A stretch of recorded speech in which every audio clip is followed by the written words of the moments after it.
Welcome to PDSX training, how to enter a work order. So we're going to create a work order using the company that we previously created. To do that, we need to select the new work order for Production Center button. You'll notice there's two different buttons. The one you're generally going to use is going to be the new work order for Production Center. There is another button that is a new blank work order. That one is used for orders for other stores that are going to be a cost transfer.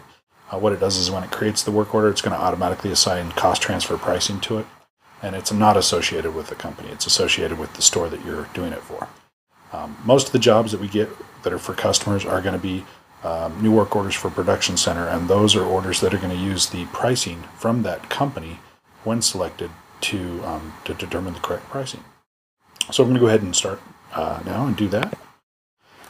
As I do that, you can see that the cursor automatically loads into our work order creator section. I'm going to go ahead and start typing my name as a work order creator, and you can see that it preloads with my name. Once I've got my name, I can use the tab key to get to the next field. Now it's looking for the company name. I'm going to type Bart's Slingshot Camp. Once it's dialed in on the company name that I want, I can use the tab key to advance again. Selecting that company is the company that I want to use, and you can see now I've got the associates that work for that company, Lisa and Maggie Simpson. This area here on the right hand side is a jump pad where you select the company and you have details about the company that you're using. It doesn't interfere with the actual work order. The work order portion is all over here on the left and down below. So what you can do is once you pull up that company that you want to use, in order to assign the work order to that company, you need to select a person that works for that company and set the work order to that. So in order to do that, what I do is I'll select, I want this, say it's a work order for Lisa Simpson. I select Lisa Simpson. It now commits the record and puts Lisa Simpson Bart Slingshot Camp at the head of that work order. And then it assumes the pricing that's been preloaded for that company. So now that I've started the work order for Lisa Simpson of Bart Slingshot Camp, I can go ahead and fill in the PO number. I'll just put in a fake number there. The project we're going to use, we'll do spring training, since it's almost spring, but not quite. For the job, we're going to go ahead and use Marble Catalog. And the next field that it goes to is the proof status. For this work order, the customer did want to see a proof first, so I'm going to say need proof. And now the cursor drops into our scheduling area, which is on the due dates tab of our scheduling. And it's blinking under the stage field. So the scheduling area is where we schedule events for the work order. So the first event is going to be, since we need a proof to the customer, we're going to need to schedule that. So I'm going to say the proof is due to the customer. We'll say today at 4 p.m. or by 4 p.m. And the transport is going to be, we need to email. It's a PDF proof, so we're going to say email as the transport. And then this list here is when you click on it, shows a quick list. This is a quick list of the addresses that we entered in under the company name. And so out of that quick list, I'm going to go ahead and select Bart Slingshot Camp Lisa Simpson that we need to email the proof to. Once we've set, so now we've finished setting the proof stage. Now we want to go ahead and set when it's due to the customer. So I'm going to use that stage and I'm going to select it and say due. So it's going to be due to the customer. And I'm going to say it's due tomorrow by 4 p.m., end of delivery day. And we're going to select PDS delivery as the delivery type that we're going to use. And it's going to get delivered using that short list again. I'm going to deliver it to the warehouse, to the Maggie warehouse coordinator. So that's the end destination. So we've scheduled the proof for later on today, and then the job itself is due tomorrow. The next piece we need to set is the job overview. This is where we kind of explain what the job is. The job overview section is contained in this bubble here. We have a couple of different tabs. There's the Both tab, and I'll explain that in a sec. We have Printed Job Notes, which allows you to enter in job notes, whatever you want to enter. There's Hidden Notes. Hidden Notes, unlike Job Notes, doesn't display on the printed work order. And then Both, which shows both printed job notes and hidden job notes. So you can see printed and both hidden. So you can see an overview of all of the notes. And then the fourth one, the last one, is the packing slip. Usually I just leave it on both and enter my information in here, but the other two tabs are available if you wanted to get a bigger field area to be able to see more of the text. So I'm going to go ahead and put in here exactly what it is that we're ordering. We're going to say it's 100 of the marble catalog. And I'm going to take that marble catalog that I just put there, select it, and copy it. And then I'm also going to go to the packing slip, and I'm going to put that in as a product. Click in there and put it in as a product that we're ordering. And we're going to do 100 of those, put it in, so that it matches. So that our packing slip will have the same detail as our job overview. Now, so we've got the job overview, we've got our packing slip, and now we're on to the third part, which is where we actually build the line items that are used for pricing out the job or ringing out the job, but also a description of how to produce the job. So the line items are entered here in this portal, and then there's a short list of those same items underneath it here, and you'll see what I mean as we move through it. So the job name for the first line item is going to be, and I'm just going to paste that in, it's going to be that marble catalog. The part, I'm going to say, is the cover. Number of originals, 1 page for the cover, and we're going to do 100 copies of that 1 page, and it's going to be single-sided and collated. So now it's in stock note. We don't actually want to use stock note. Stock notes are used only in rare circumstances where we can't find a product under the normal pull-down lists, and we just need a temporary holding place until it can be added to the short lists.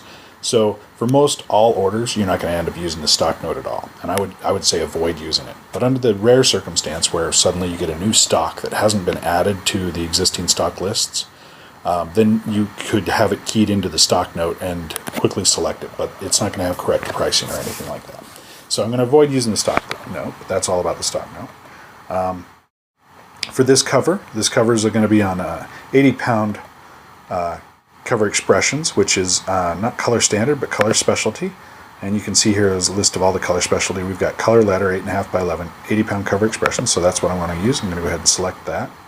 And you can see it automatically associates the pricing for what we've set for this customer. And then I can move on to my second line item. And the second line item is going to be the guts, so I put in the guts. And you'll notice I didn't enter in the job name, but as soon as I set, it automatically pulls down the job name from the previous record. So I don't need to enter that, but now I can key in the number of impressions. We'll say it's 38 pages in this book. We're going to do 100 copies of it, and it's 1 to 2 collated. Now for the guts, that's going to be on, say, a 20-pound white, so I'll select under black and white standard, and I'll select the black and white letter 8.5 by 11 20-pound white, and it pulls that and automatically sets the pricing. There is a notes field here. If you needed to put any special sort of notes, you could put those down here. All right. And we'll go on to the third line. Part is going to be bind, and it preloads marble catalog, and we're going to say it's 1 bind, and we're going to be doing 100 of those. And under binding, I'm going to go ahead and select bind card cover 1 to 40 pages. So that is pretty much the marble catalog.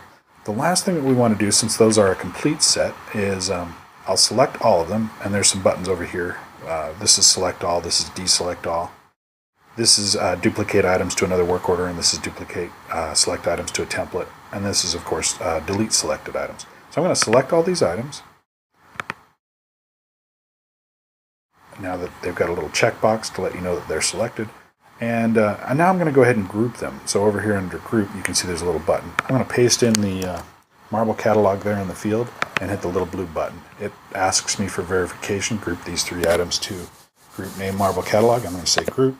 Now they're all grouped under marble catalog. This way they can be separated out. You can see here down at the bottom marble catalog. If I added in another type of book, it would be grouped under the type of book that it is. That is pretty much it for filling out a work order. And now we can go ahead and print it out. Before I do leave this page, I do usually check. I've got the items that I need to have produced. I have my job notes listing exactly what it is that we're doing, and then I've added it to the packing slip, and the packing slip is current. All right, so now we can go ahead and print it. We'll use the print button. The first screen that comes up into the print is the proof approval form. This is the proof approval form that would go to the customer if we were delivering a hard copy. You could save it as a PDF if you're going to email it, so you could email this to your customer as well if you wanted to. Sometimes we don't bother with that. Sometimes we're just corresponding so much with our customer we don't. We'll just rely on the email. As if they say it's good to go in the email, that usually qualifies as a good enough form of proof of approval. But you do have that option if you want to.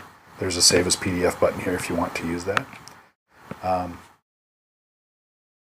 going to go ahead and say cancel that.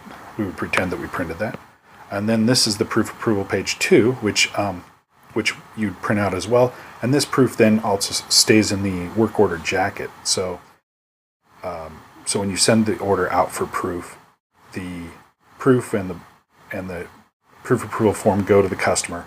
And then in the work order jacket with the original paperwork, you'd leave this out for proof sheet at the front of the jacket so that you can see quite clearly that it's out for proof. And then we would stick it in our out for proof bin. Okay. And then the last page that we have here is the actual work order. And you can see it's for Lisa's Slingshot Camp. The proof status is they need a proof. It shows the dates and times that it's due. We have 100 of these marble catalogs that need to be produced, and here's the breakdown of all of those. Then we have the work order jacket label for Bart's Slingshot Camp, and this would go on the work order jacket. You go ahead and print that out. If you have a label printer at your machine, it'll print. Then once we're done with all of that, it'll automatically lock the work order as in progress and lock the work order so that it can't be altered accidentally. And that is how to enter a work order into PDSX.